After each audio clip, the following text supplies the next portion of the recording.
Welcome back, ladies and gentlemen. I'm Mr. Gaming Counselor, and we are back in the counselor's office for Into the Light live stream number 3. Now, this is going to be a react, but also I'm going to do an entire breakdown first. Different kind of setup how I usually do it. Usually I give you my opinions as we go. I'm going to save that for the end. So let's jump into it.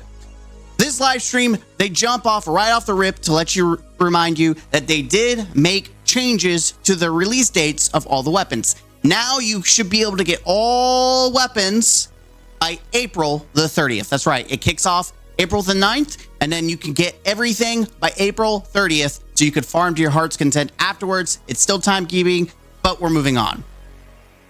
The Whisper and 0 Hour are back. That's right, they're back. Both missions have been altered, with the current sandbox being as strong as it is. They made some alterations to it. It maintains the original feel that the missions have, but it still provides a challenge to the player, such as adding either more combatants, new enemies, new bosses. Specifically, 0 Hour has a new boss, apparently. And at the beginning of 0 Hour, we actually saw, if we can go through the video here, as you can see, they're playing through the missions. There's 0 Hour. But one of the things they were talking about is the design of the game itself. Well, we'll start there. So essentially, yes, new enemies such as a brig at the starting mission or starting point of the 0 Hour mission. So if you wanted a little challenging, they definitely kept it that way for you. They said new guides will need to be made, especially for the Whisper, how some of the secret chests have been moved around, things have changed, so there is new secrets to be found. All right, moving on from there, they showcased both missions, which is good to see in the Destiny 2 current sandbox. Devs even showcased speed running with swords during the Trevor labyrinth. If you remember Trevor, he was the cleaning bot, murderous cleaning bot that chased everyone around, gave everyone heart attacks at the first start of it. If you've never experienced it, that's all I'm going to say, so you can experience it for the first time. Both missions, normal missions, start at a base of 40 minutes. The legendary difficulty will be 20 minutes. The Whisper is started by Eris Morn. It used to be you had to wait around for a public event. Even the devs admitted that sucks. No longer do you have to worry about that. Now you can go ahead and start with Eris Morn to do the Whisper mission. 0 Hour will start with an alternative secret mission route. That means how it used to be you had to find key cards and all this jazz. You still have to find a secret way to start this mission, but it's going to be up to date with what we have currently in the game. Now, they went in to explain a lot about Whisper of the Worm and Outbreak Perfected. New updated missions, also updated guns. They are now craftable. That's right, you can craft yourself Whisper of the Worm or both, should I say, Outbreak Prime or Perfected, sorry. Both allows you to choose the barrel and the magazine slot, so you can mix the stats. So if you want more stability, more handling, more range, you could do that now. Whisper is getting a general reserve bump, like it's getting a buff. The ammo reserves are going up, so you can land more shots and do more damage for an extended amount of time. Whisper in the third column. Now, along with Mulligan, you can choose field prep, no distractions, and light action. And in the fourth, it seems to be box breathing, but it could be the Whisper perk. It's been a minute since I've seen the Whisper perk. It looks like box breathing. Outbreak Perfected in the third column will have Rapid Hit, Rewind Rounds, Head Seeker. In the fourth column, it seems like it's Outbreak's general perk. Also, Outbreak will have stocks that, again, will let you mix and match the stats of it. This will be unlocked by a 3 mini quest line. As as this went on, as the stream went on, chat asked a question about the ships. If you did the if you did the quest, you unlocked exclusive ships for each secret mission. Bungie has stated the old ones are not coming back. If you have them, you have them. You get to show that you are the OG.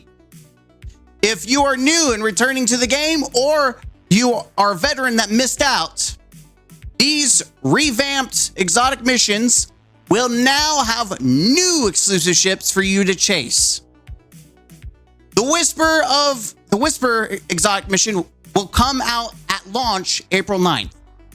But then 0 Hour will come out in May.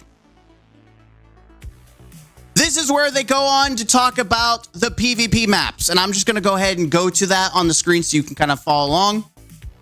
PvP maps.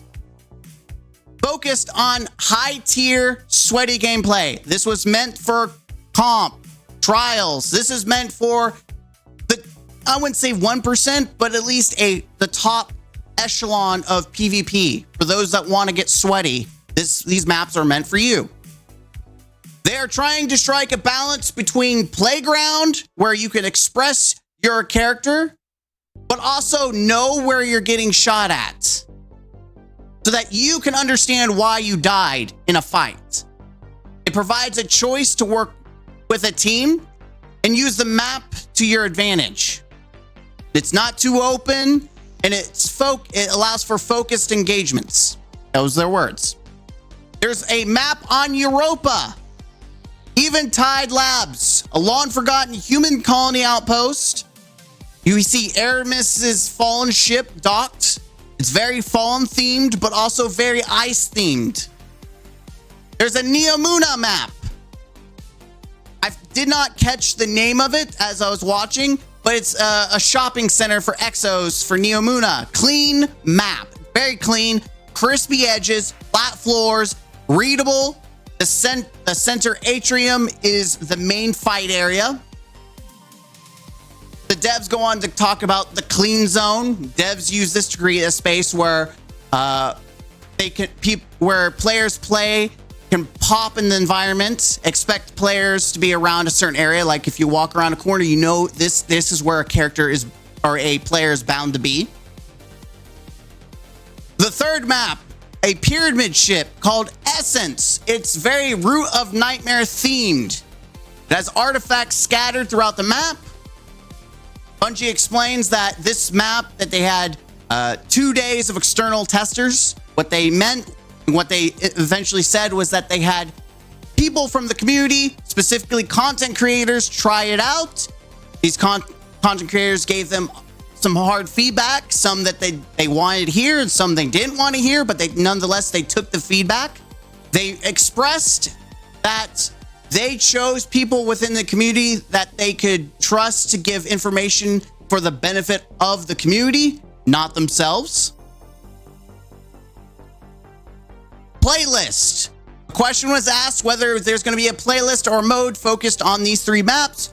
Bungie confirmed, yes, there will be a 3v3 playlist just with these three new maps. Now, Bungie also extended and continued the live stream by saying Pantheon is coming out April 30th. The boss gauntlets, raid bosses, exotics, adepts, all that information coming out in the future, but it's going to be a boss gauntlet with raids. There will be a title attached to Into the Lights called Brave. At the beginning of April 9th, New Light players can skip the campaign, or whatever you want to call as a campaign. Again, that's just, I guess that's what they called it.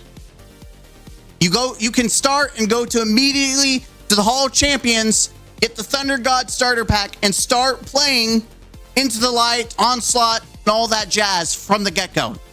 You will also be able to change the way your character looks, and you will be able to change your name, your actual Bungie name. So those that are stuck with Guardian 1, 2, 3, 5, 6 or whatever, you can now change your name. Next week, before the release of the Into the Light, they're doing a special dev preview for Destiny 2, the Final Shape gameplay. There it is. I did that in like 10 minutes. I just hustled through all my notes. Now, my opinions. First off, if you want, I'm not going to comment on the time gating other than that it's still bad, right? It's still bad. I don't like it. I'm glad that they changed it. They rolled it back. I think it's still crap. That's it, right? You watch my video for the time gating if you want my opinion. We're moving on, right? I think this was a very straightforward stream. I like the stream. And here's the thing. I'm going to be honest. I'm very excited. Mostly because of the Whisper and 0 Hour. Those were two amazing secret missions that are coming back. They're not just coming back, they're actually getting revamped. So there's going to be some newness to it while also keeping the old feel. I'm excited. Now, I know there's two different camps. There's the camp that's going to hate this because it's a sunset quest that are coming back. Like all the weapons and gear has been sunsetted minus the exotics, right?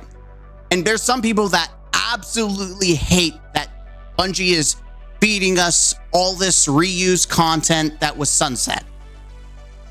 And you know what? I would be right there with you with my pitchfork if it wasn't free. And my example is Season of the Wish. I paid for that, and all we did was play Dreaming City content. None, except for two activities. Everything else was reused assets, and I raised my pitchfork to the sky because of it. But this is free. You don't have to pay for it. They're bringing back content they took away, but it's brought back, and it's being brought back better. I'm okay with that. I'm happy about that. I'm glad people are getting to be able to get the content that they've wanted. We all thought we were going to get memed on, that we were going to get a Hawk Moon and Bad Juju, but instead we got the two things that people have been wanting the most, 0 Hour and the Whisper. I'm not going to praise them for bringing it back. That's not what I'm praising them about. I'm going to praise them for taking another step forward by fixing some of the mistakes they've made in the past. But I've also said in the past that I'm not going to continue to praise things until we start seeing sprinting. My hope, and you can call it hopium, is that we will start seeing more sunsetted things brought back. We'll get content, we'll get updates like Into the Light in the future that continues the chain. Again, it might be hopium, but I want to see sprinting. We've seen some good steps. I've given some praise for that. Now let's see some sprinting. My thoughts. Again, I love that the exotic missions are back. That's great. I'm glad that they've tweaked them. That I'm almost going to guarantee you if it came back the way exactly it was, people will be bored of it in a week. So that now that there's some challenge to it, that's great. I like that they kept some of the secretness of it still, especially Outbreak. You're going to have 0 Hour. You're going to have to actually figure out how to start that. That's cool. Whisper. Do I think Whisper will be good? I don't know. Like, I don't know if it's damage that's the problem with it or if it's the ammo. In long fights, Whisper might be good. But when you need like burst damage, it's not that good. Outbreak perfected. Being able to get rapid hits. Like, I'm very tempted with rewind rounds, but rapid hit is just better in everything. Not only is it a better outlaw, but you get stability as well.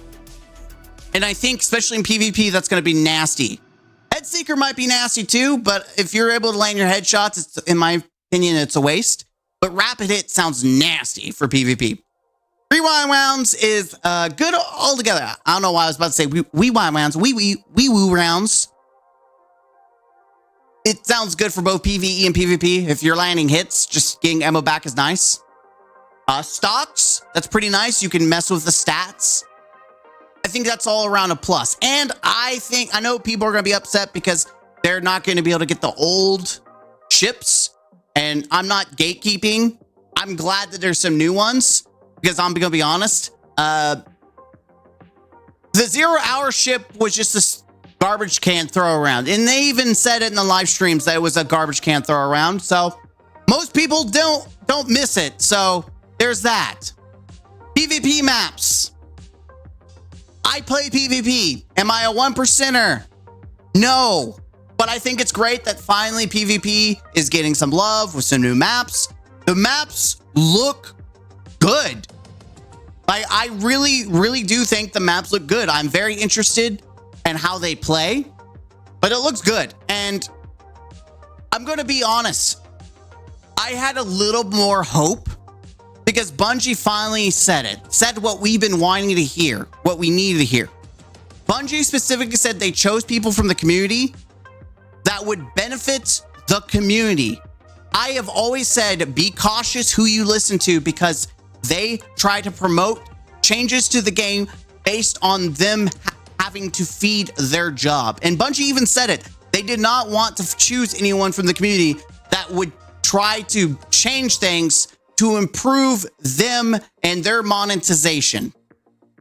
And we have a lot of people, especially PvP players, that base their opinion what's best for them, not the community, because they want to look good, they want to sound good, they want to show good, so they get more money. And Bungie's like, no, we don't want those people. And I'm glad. So we have confirmation that Bungie, and that gives me hope, that Bungie is listening to people that actually care about the community and not the people that want to get a paycheck. That has always been my biggest gripe and concern. I have a little bit more faith in Bungie. They have a long road to go to really restore all faith, but they've given me some faith in them. To just outright say, we don't want people that are looking for a paycheck. We want people that care about the community as a whole. I'm very interested in Pantheon. Boss Gauntlet sounds dope. I don't know what that entails, but it sounds dope. What I'm gonna put the tinfoil hat on. I'm hoping this means that rotators are coming to a close and that people can just farm different raids. Again, that's just me putting tin metal hat on. Maybe the rotator's going away, but we could just farm raids. You could farm to your heart's content. Again, I might be missing some details. We'll know for sure late in the future, so I'll keep you informed. As for the update for new lights, that's fantastic. I think the starting mission is almost useless. It really is. It really doesn't teach new players that much. And so it's almost better to just let people who are playing with friends teach as they go and let them start from the beginning. So I think that's a fantastic change. If you're solo, you have no idea what you're doing, you're probably going to play the mission. But if you're playing with friends, you're most likely being taught how to play. Skip that crap. It's so boring. It's so mundane. Let people get into the game right off the rip and get into Onslaught, which is free. I think that is such a quality of life change for new players. Thank you. That's awesome. And then we actually got an update for the final shape. I've been complaining, like, why are we not hearing or seeing anything about the final shape? That's going to change. I will give praise on that. That was a criticism I gave. And I'm not saying they're changing it because me. I'm sure other people have given that same criticism. I will give them praise for actually doing something to give some hype to this game, if they do that. Now, whether they do that, that's a different story. You bet your butt I'll be looking and watching and recording and seeing how it goes. But my analysis and my final opinion into the light is that this is good. Time gating, trash. We can all agree. But as a whole, minus the armor, I think that the armor is still mid, but everything else, I'm happy about the weapons. I'm excited for the exotic missions. Honestly, that's probably the best part of the whole thing for me is the exotic missions. I look forward to Onslaught. Again, it's free. It's steps in the right direction, especially with PvP maps. Let's continue. Let's sprint forward. If this is a one and done, you're probably going to hear my wrath. You're going to hear me roar. But I am going to give the fact that they've taken the step forward. in good faith, I'm going to hopium we continue. Do I think this is going to save Destiny? No. Do I think that it's going to make hype for the final shape? No. Final shape needs to do that itself. These are two different things. It's not going to save Destiny, and it's not going to hype me up for the final shape. It is its own self-contained event. I will play it. I will consume it. I will enjoy it. At least I know for sure that I will enjoy 0 Hour and the Whisper mission. Let me know in the comments down below what you think. I'm Mr. Gaming Counselor. Also, by the way, let me know what you think about this switch up where I save my opinions to the end. Let me know. Do you like it this way, or do you like the old way where I just talk as I go? Until next time, don't forget to be the best version of yourself. And as always, game out. I'll see you guys into the light and onslaught. April 9th. Hoorah!